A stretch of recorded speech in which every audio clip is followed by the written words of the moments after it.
All right, first thing we're going to do is we're going to set our calipers. We're going to cut a 2-inch hole, so that's about an inch that we've got those set. So wherever you're going to put this circle, you go ahead and just use your calipers to draw your circle with. Once you've got that drawn, and we're going to take a spike awl and we're going to drive that down our center point into the bench. And then you take a nice sharp knife, be sure it's sharp, and put it on your scribe line and drive it into the bench. Now hold the knife. Your awl should be in place, like you shouldn't have to worry about it moving if you've driven it in right. And then you're simply just going to hold the knife and turn your work.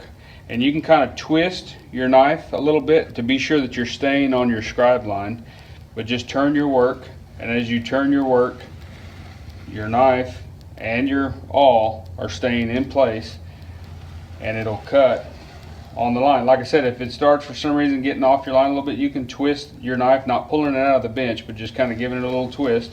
But it should come all the way around and end up right where you started.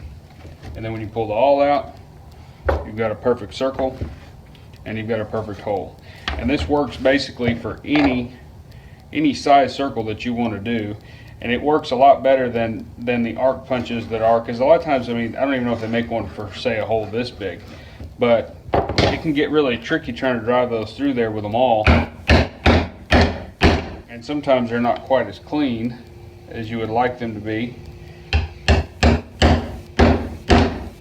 And so this is the best way I've found to be able to cut bigger circles out of things. I've never cut one this big.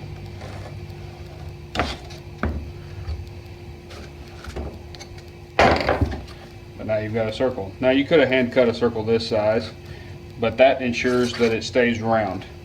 And as long as your work is, or your material is nice and firm, it should turn. If you get into the thinner leathers, it can get a little bit tricky. But that works really well for me. And so, like I said, an awl, a compass, or calipers, and a nice sharp knife, and you can cut virtually any size hole that you'd like to cut.